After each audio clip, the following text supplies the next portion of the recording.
the first. I know this is based on a song in the book, and that you wanted to make a movie about a romance between a man and a woman. However, what took you down the rabbit hole to make a film of so many twists and turns? Give me a second. When I was talking about this last night with friends, and we were debating about the details, and did you get this, and did you get that, and did you understand this? It was then we realized the brilliance in this, the complexity, the fact that you've got us talking 48 hours after we've seen the film. Was that always your intention, to make something like a labyrinth? 예, 우선 영화 Well, most of the times the audience get to watch a film just once, and through that experience, they find out the plot, they look at the performance of the acting, and they hear those dialogue, and that's what they really concentrate on when they watch the film just once. And majority of them just spend their time like that, and let it flow away from them like that. But there is a very small group of people like yourself who would do other things, and these people are quite important for me.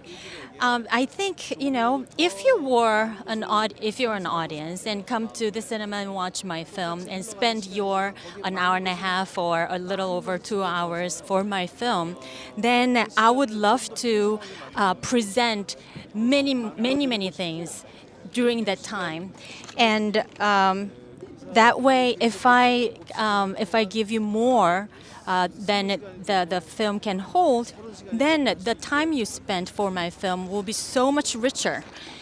So, if an audience kept on thinking about my film, kept on talking about my film over and over again, I think that running time of 2 hours and 18 minutes will become 20 hours and 30 hours.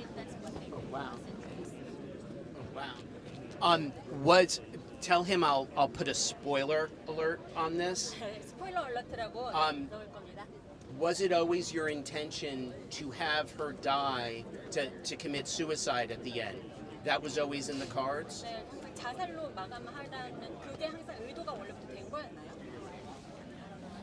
각본을 쓰기 시작할 때부터 있지는 않았어요. Well, not from the very beginning, I would say. Before I start writing the screenplay, I always write the treatment. So I would say that idea came to me at the end of my treatment phase and right before the scenario, the script writing. But then I had this idea, I don't know, some several tens of years ago, for a very long time. How could a person be completely disappear from the face of the earth when that person dies? And that would be not by other people, but by the method of suicide, committing suicide. Not even the trace of the person. How could someone kill himself or herself like that? So I thought about that, and I finally was able to employ that idea, that conception, into my film and bring that to screen. A plot point question. What was in the phone that made him think she was guilty of the first murder? She's a caretaker, and every day the senior, the granny that she visits is different. So the Monday granny, when you look at the phone, one of those applications of Monday granny, you find out that there's a record of her, supposedly, right? Her going up to a very high place, even though she's never left the place. And that means that that phone has been switched by some other phone, and and even though Seore was there on Sunday, but she manipulated so that she could go to the mountains on Monday, in a way that she can avoid being shot in the CCTV, the surveillance camera. 할머니는 And Granny, because of her conditions, she doesn't realize, she doesn't have a sense of time or days. So it's not like, oh, it's Monday, that is why Seoul's here. It doesn't work that way for her. Seoul's here, that is why it's Monday. So she knows that, so she took advantage of that.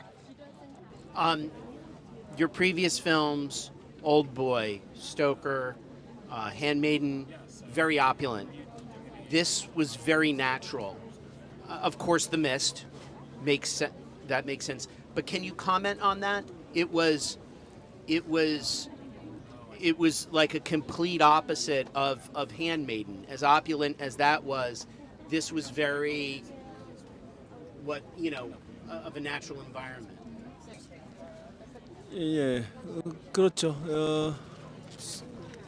특히 그 아가씨에서 Well, for making Handmaiden, we couldn't find that mansion that would satisfy me, that would be the perfect depiction of the house. So we built the whole set, and of course, it cost us a lot to make the set. But it was good that I was able to design it myself, and I could really, use my vision for the design. So it was helpful for the film in the end.